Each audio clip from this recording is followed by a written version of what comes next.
Snow fell on the night Elara Quinn discovered her husband had never planned to let her leave alive. She'd been making coffee in the kitchen of their Chicago penthouse. Their penthouse. She still caught herself thinking that, still hadn't learned to stop including herself in the equation. When she heard Damien's voice drop into that particular register, she'd spent 3 years learning to fear. Not loud. Never loud. Damien Voss didn't need volume. He had a way of compressing threat into ordinary syllables, the way a pressure cooker turned steam into something that could take your hand off. "It's handled," he said. "The doctor doesn't know anything yet." The doctor. Elara set down the coffee mug before she dropped it. Her hands had stopped being reliable around the time she'd started keeping a go bag under the floorboard of her clinic's supply closet. She was the doctor. She pressed her back against the kitchen wall, the marble cold through her scrubs. She'd come home straight from a 12-hour shift at the free clinic on Wabash, the one she'd opened 4 years ago with the insurance money from her father's death, and the stubborn belief that people in this city deserved actual health care, not waiting room chairs and dismissals. She was still wearing the lanyard with her photo ID.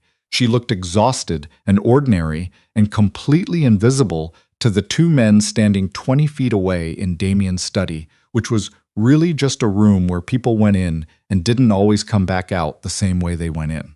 Through the glass partition, Damien had specifically chosen open architecture. He liked watching every corner of his world. She could see him, standing at his desk the way he always stood. Perfect posture, the kind you didn't get from good genes but from discipline that bordered on punishing. Dark suit, no tie. Wedding ring still on his finger, which she'd once taken as a sign of faithfulness and now understood was just branding. "Her clinic sees too many of the right people," said the other voice. She recognized it. Gideon Cross, Damien's attorney, and the man who'd witnessed their marriage certificate, which she now understood the irony of. "She's been treating patients from the Ricci network for 2 years. If she's been documenting what she sees, she's careful," Damien said. Not a compliment. An observation, the way you'd note that a door had a good lock before deciding whether you needed to go through it anyway. "She's a liability." A pause. The particular silence that falls after someone says the thing everyone in the room was already thinking. "I know," Damien said. Elara stopped breathing. She had exactly 3 seconds of very clear thought.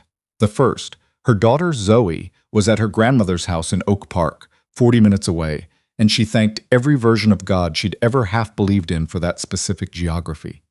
The second, her clinic supply closet, the go bag, the USB drive. The third, the door behind her was unlocked. She left her coffee on the counter and walked out of her own home in her scrubs and her lanyard and her sensible shoes, and she did not look back.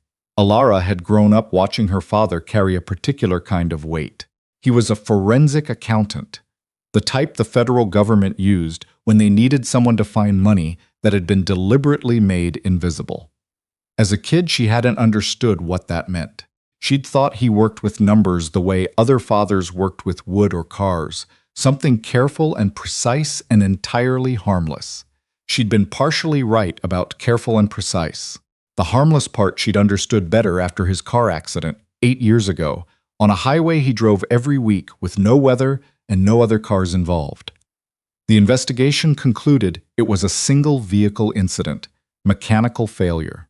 She'd sat in the coroner's office and nodded and thanked the officer and gone home and cried for 3 days straight, and then put Zoe, who had been 6 weeks old and already managing to look skeptical, into a carrier on her chest and gone back to work, because grief was a luxury she couldn't afford and Zoe needed formula. She hadn't known about the drive until 4 months ago. It had come in a package addressed to her clinic, to the clinic specifically, not her home, not her personal address. Inside, a key to a safety deposit box at a bank in Lincoln Park, and a note in her father's handwriting that said only for when you're ready. "I'm sorry I didn't tell you sooner. The box has instructions." The box had contained a USB drive and 12 pages of documentation. Names, wire transfers, shell companies, dates. A decade of meticulous record-keeping from a man who'd understood exactly what he was sitting on and exactly why that made him dangerous. Her father had been building a case against Damien Voss since before she'd even met him. She'd thought about that a lot in the 4 months since. The timeline. Had Damien known about her father before she walked into his orbit? Had their meeting at that medical fundraiser been coincidence or architecture? She'd run through the math so many times she'd started to feel it in her molars, this low, grinding suspicion that she had been placed deliberately into a man's life to keep him informed about a threat he couldn't see. She'd never said any of this out loud. She'd put the drive in the go bag and started sleeping lighter. She hadn't moved fast enough. The night air hit her like a wall when she stepped out of the building. December in Chicago was not a month that forgave you for being unprepared, and she had no coat, no phone. She'd left it charging on the kitchen counter, no wallet. What she had was her clinic keys, the lanyard, and 11 years of medical training that had taught her how to stay functional in a crisis, which turned out to be more useful than it sounded. She walked 2 blocks before ducking into a 24-hour laundromat. She needed to think, and she needed warmth, and the fluorescent lights and the smell of detergent were bizarrely grounding. A woman in her 50s was folding towels in the corner. She didn't look up. Elara stood by the change machine and did the math. Zoe was safe. That was the only thing she was certain of. Her mother, Diane, kept a landline, an old habit that Elara had teased her about for years and currently felt like the most prescient decision anyone in their family had ever made. She could find a payphone or borrow someone's phone, call Diane, tell her not to answer the door for anyone named Voss or anyone she didn't recognize. Do not let anyone take Zoe. Do not explain. Just trust me. After that, the drive. The drive was the whole thing. 12 pages and a USB of her father's meticulous, devastating documentation of where Damien Voss's money actually came from and where it actually went. Construction contracts that funded ghost projects. Medical supply companies that existed only on paper. A forensic trail that linked the most respected businessman in Chicago to the kind of organized crime that bought politicians the way other people bought groceries. The federal prosecutor's office was on South Dearborn. She knew that specifically because she'd treated one of their assistant prosecutors for a stress fracture in his wrist 6 months ago, and he'd given her his card. She still had it. It was in the go bag. Everything she needed was in the go bag. She just had to get to her clinic first. She borrowed the laundromat woman's cell phone. Her name was Brenda. She asked no questions and accepted Elara's stumbling explanation of "I left my phone at home and I'm locked out," with the magnificent incuriosity of someone who'd seen everything and was conserving her reactions for genuine emergencies. She called Diane. Diane, to her eternal credit, said, "I understand," after Elara gave her 30 seconds of highly edited information and then said, "Zoe's asleep. She's fine.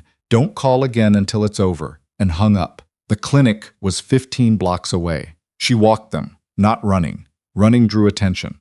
She'd learned that early in her residency, doing overnight shifts in neighborhoods where you learned quickly that confident and purposeful was safer than fast and panicked. She kept her head up, her lanyard visible, and told herself she was just a doctor going back to check on a patient, which was partially true in the sense that she was going to the clinic to retrieve something that might actually matter. The clinic was dark when she got there. Of course it was. It was past midnight. She let herself in through the side door with her key, disabled the alarm with the code she'd had memorized for 4 years, and stood in the reception area for exactly 3 seconds doing a threat assessment out of pure habit before crossing to the supply closet. The go bag was where she'd left it. Black, small, the kind of thing you'd pass over for 1,000 other bags.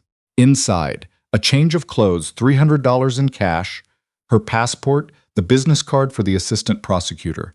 Nathan Cole, Federal Crimes Division, a burner phone she'd purchased months ago when the paranoia had started feeling less like anxiety and more like pattern recognition, and the USB drive. She sat down on the supply closet floor and charged the burner phone off the clinic's USB strip. While she waited, she let herself feel it. Not all of it. She couldn't afford all of it, but the edges of it. 3 years of her life. A marriage she'd believed in despite evidence she should have questioned. A daughter who called Damien Dad with the easy confidence of a child who didn't know anything was wrong, who thought her parents were just busy, just stressed, just the way adults were. Zoe was 3 years old. She still slept with a stuffed elephant named Gerald. She pronounced spaghetti as paschetti and showed no signs of correcting herself despite Elara's gentle attempts, and every single time she said it, Elara's chest did something involuntary. She was not going to let Damien Voss touch her daughter's life. The phone powered on. She dialed the only number she'd put in it. Nathan Cole answered on the third ring, which was either luck or the kind of person who answered unknown numbers at midnight, and either way she was grateful. She said, "My name is Dr. Elara Voss. My father was Joseph Quinn. I have his files." A pause. She heard him sit up, heard the specific quality of a person recalibrating from sleep. Dr. Voss. His voice was careful now, awake. "Where are you?" "My clinic on Wabash. I need to know if you're still working the Voss case." Another pause, shorter. "We don't have a Voss case. You're going to want one. My father built it for you. He died before he could deliver it." She heard him breathing, calculating. "Can you stay where you are?" "For approximately 40 minutes, yes. After that, I'm not confident in the security of this location." 40 minutes, he said. "Don't let anyone else in." She sat on the supply closet floor with her back against shelving units stacked with gloves and gauze and the particular organized chaos of a clinic that never had quite enough of anything, and she waited. Nathan Cole arrived in 37 minutes with a woman he introduced as Agent Serena Park from the FBI's Organized Crime Division, and they both had the look of people who had been waiting for exactly this conversation without knowing it was coming. Elara handed over the USB drive. She handed over the 12 pages. She sat across from them at her own reception desk and answered questions for 90 minutes, and somewhere in the middle of it, she stopped feeling like a woman who had fled her kitchen in her scrubs and started feeling like her father's daughter. Joseph Quinn had been meticulous. He documented wire transfers, shell company registrations, payments to city officials, payments to people in the medical supply chain. Elara's stomach had turned when she'd first read those, understanding slowly that part of what her clinic had been doing, in Damien's calculations, was creating legitimate-looking referrals that fed into a supply network he controlled. She had been part of the machinery without knowing it. That specific discovery had sat in her chest like a stone for weeks. She told Nathan and Agent Park that. She told them everything. At 3 a.m., Nathan Cole looked up from his notes and said, "Dr. Quinn Voss." He paused. "What would you like us to call you?" "Quinn," Elara said. "My name is Elara Quinn, Dr. Quinn. We're going to need to move quickly, and we're going to need your cooperation for the next several weeks." "Is there somewhere safe you can go with your daughter?" She thought of Diane. She thought of Zoe's stuffed elephant. "Yes," she said. They relocated to Diane's sister's house in a town outside Indianapolis that Elara had visited exactly twice in her life and had no particular feelings about, which made it, paradoxically, the safest place she could think of. Small, quiet, no reason for anyone to look there. Zoe thought it was an adventure. Elara leaned into that framing with everything she had. By day, she called the clinic's office manager and gave a carefully worded version of events. Family emergency. Need someone to cover. Here are the patient protocols. And tried not to think about the people who depended on that clinic for actual care. She'd built it for them. The low-income families on Wabash who didn't have other options. The thought of it closing, even temporarily, felt like a specific kind of failure. By night, she answered questions on secure calls with Nathan and Agent Park, filling in gaps her father's documentation had left. She knew things she hadn't realized. She knew. Supply vendors Damien had introduced her to. Meetings she'd been present for, at the edges of, carrying coffee she didn't drink. The specific anatomy of being made invisible by a man who needed you not to see what he was doing.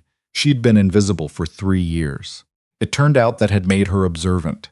Zoe, for her part, adapted with the serene flexibility of a child who trusted the world, mostly because no one had yet given her full reason not to.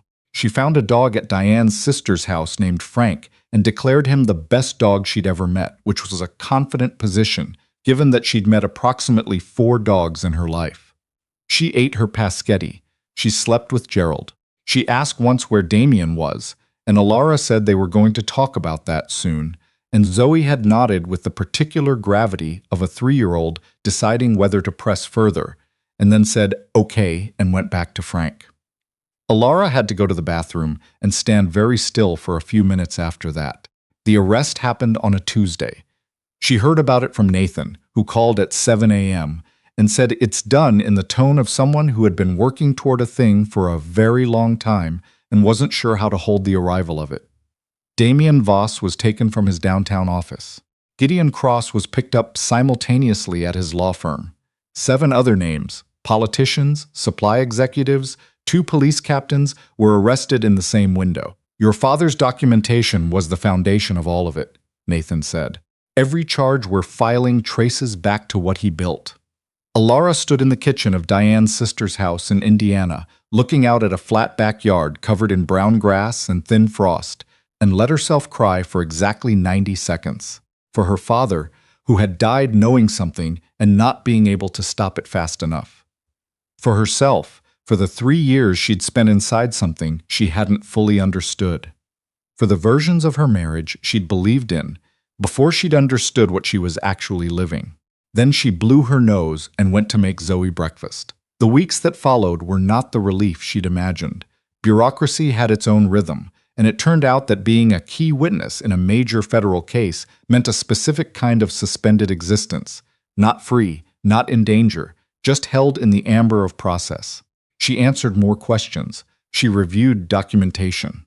She had a meeting with Nathan and Agent Park and 2 assistant district attorneys, in which she sat at a conference table and looked at her own clinic's name in a federal filing and felt something she couldn't name precisely, but that lived in the territory between grief and fury. She was not charged. The investigation made clear she'd had no knowledge of what her clinic's referrals had been used for.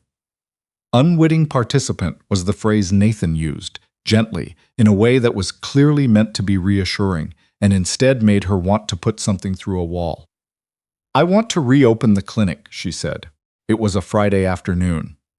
Nathan had driven out to give her an update in person, which she'd come to understand meant the news was either complicated or required monitoring of facial expressions. "That's going to take some time," he said. "Careful. The people on Wabash don't have time," she said. "They were there before I made the mistake of marrying the wrong person, and they should be there after." Nathan looked at her for a moment, not assessing exactly. Something more like respect. 3 months, he said, after the preliminary hearings. "We'll work through the compliance side together." 3 months, she said. She could work with 3 months. She was on the front steps of Diane's sister's house on a Sunday in February when she saw the sedan. Dark gray, parked a quarter block down. Chicago plates, which meant nothing. Half the state drove up to visit the Indianapolis suburbs on weekends, except that it had been parked in the same spot yesterday and the day before, and the kind of person who notices things had noticed it. She went inside. She called Nathan. She kept her voice even. He called back 20 minutes later. "It's not ours," he said. "Stay inside." The next 6 hours were the kind of hours that exist in a different category of time. She sat at Diane's sister's kitchen table with Frank the dog pressing against her shins, playing a card game with Zoe that Zoe kept winning because the rules were unclear and evolved in Zoe's favor on a round-by-round basis. She did not look out the window more than once every 12 minutes. She made lunch. She answered Zoe's question about whether dogs could play card games with an honest assessment of Frank's limitations. At 4 p.m., Nathan called back. 3 men had been taken in a traffic stop 2 streets over. Associates of a name she didn't recognize, someone connected to the network who hadn't been in her father's files, but had apparently decided that the collapse of Damian's operation represented opportunity rather than warning. They had her address. They had photographs. "How?" Elara said. Nathan was quiet for a second. "We think Gideon Cross passed it from holding. We're looking into it." She looked at Zoe, who had decided Frank was now her card game partner and was attempting to deal him in. "I see," she said. "We're relocating you tonight," Nathan said. "I know it's a lot to ask. What time?" Another pause. She heard the surprise in it. 7, he said. "We'll be ready," she said. The new location was a house in a small town in southern Ohio, government arranged, which meant it was clean and climate-controlled and utterly generic in a way that Elara found oddly restful. No history. No accumulated weight of someone else's life. just walls and windows and the possibility of filling a space with something new. Zoe found a spider in the bathtub and spent 20 minutes making a case for keeping it. Elara said no. They negotiated. The spider was released to the backyard and Zoe said goodbye to it by name. She'd named it Patricia, with what Elara could only describe as dramatic sincerity. 2 days later, Nathan Cole came by in person. He was carrying coffee, which she'd learned was his version of preemptive apology. He set it on the kitchen table without being asked. He sat down across from her and didn't start talking immediately, which meant he was doing that thing where he calculated how to say a thing. "There's going to be a trial," he said. "You knew that." "Yes, it's going to be public. Your name will be public." "Yes, and we need you to testify, in person." He paused. "I know it's fine," she said. He looked up. She'd done that to him a few times, the answer arriving before he expected it, and she'd noticed he still hadn't fully adjusted. "You sure?" Elara wrapped both hands around the coffee cup. Outside, Zoe was in the yard saying something to a bush she'd apparently become interested in, which was a Zuve development Elara had decided not to examine too closely. "My father spent a decade documenting what Damien's organization did," she said. "He was building something. He didn't get to deliver it." "I do," she paused. "So yes, I'm sure." Nathan was quiet for a moment. "Your father was a good man," he said. "I did some reading. He was also occasionally insufferably right about things," she said. "Which is a gene I apparently inherited." Nathan smiled. It changed his face, made him look younger, made him look like a person rather than a federal function. "The preliminary hearings start in April," he said. "Okay," she said. "Then we have 6 weeks to figure out what to do with Zoe. We can arrange care. I'll arrange my own," she said. "But thank you." He nodded, stood up, reached for his jacket. "Dr. Quinn," he said. "Elara." He paused, something shifted slightly. "Elara," he said. "What you did, bringing us that drive, walking out of that building with nothing, keeping your daughter safe. Most people don't make those calls that clearly when their world is collapsing." She thought about the laundromat. Brenda folding towels, asking no questions. The supply closet floor. The 90 seconds she'd allowed herself in the kitchen in Indiana. 12-hour shifts in an underserved clinic will do that, she said. You learn to triage. Spring came the way it always does in the Midwest, unconvinced, like it was still considering the alternatives. Elara sat in a federal courtroom on a Thursday in April and answered questions for 2.5 hours in a clear voice, and with her hands folded on the witness stand, and the distinct awareness that her father was somewhere in the architecture of this room, built into the floors of it, present in the paper trail that had gotten them all here. She did not look at Damien. She had decided, specifically, not to look at him. Not because she was afraid of what she'd feel, but because she'd made a calculation. He had consumed enough of her attention for a lifetime, and she was done allocating it. When it was over, Nathan met her in the hallway. "You did well," he said. "I know," she said, and then, aware of how that sounded. "I don't mean that like it sounds." "No," he said. "I know exactly how you mean it." They stood in the hallway for a moment, the way two people stood when neither of them was quite ready to walk in opposite directions. "The clinic," she said. "You said 3 months." "Yeah," he said. "I've been working on that, actually. There are some compliance structures we can put in place that would... It's a little complicated, but..." He paused. "I think we can get you back before summer." She looked at him. "You didn't have to do that," she said. "I know. I know you could have handled it yourself." He was looking somewhere slightly past her left shoulder. The work you were doing there, before all of this. That's real work. The kind that's hard to rebuild once it stops." He paused. "You shouldn't lose it," because he was standing in the middle of it. Elara was quiet for a moment. "Thank you," she said. "Don't mention it. I mean it." "I know," he said, and now he was looking at her directly, which was a little more clarifying than the moment had prepared her for. "So do I." Summer arrived, and with it, the clinic. She walked through the door on a Tuesday morning in June with Zoe beside her.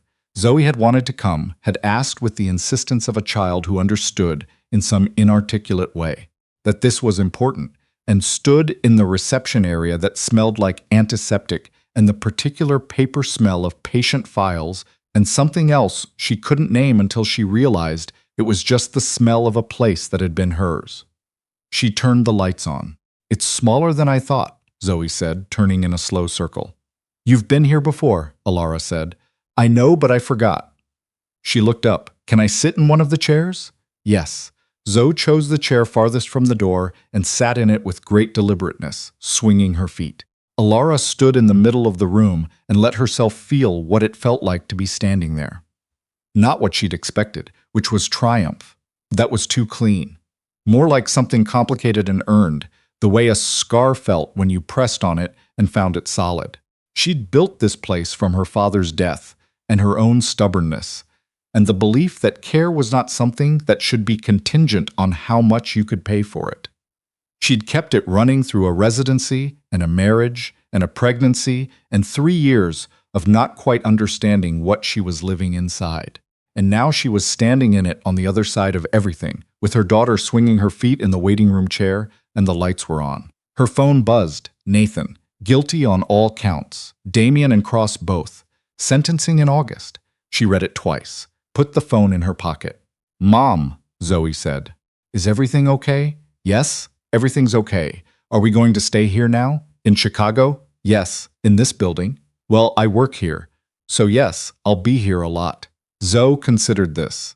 "Can I come sometimes?" "Sometimes?" "Yes." "Can I name the spider if there is one?" Elara looked at her daughter, this small person who had survived 3 years of an uncertain world with a stuffed elephant and a dog named Frank and a spider named Patricia and a capacity for adaptation that made Elara feel periodically that Zoe had gotten the better end of the genetic deal. "Yes," she said, "within reason." Zoe nodded, satisfied.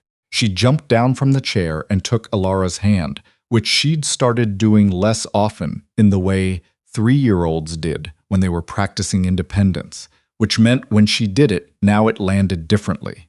They walked back toward the exam rooms together. Later, Nathan would come by with the case summary and more paperwork. Later, the patients would start coming back, and the clinic would start being what it was supposed to be again. Later, she and Nathan would have a conversation, haltingly, over terrible diner coffee, about what it meant that they kept ending up in the same rooms. And it would be an uncomfortable conversation and also a real one, the kind that went somewhere. But right now, Elara Quinn stood in the clinic she'd built from grief and stubbornness and her father's final gift, with her daughter's hand in hers and the light coming through the windows the way it did in early summer. And she understood, in the specific way you understood things that cost you something to learn, that surviving wasn't the end of the story. It was just the place where you finally got to choose what came next.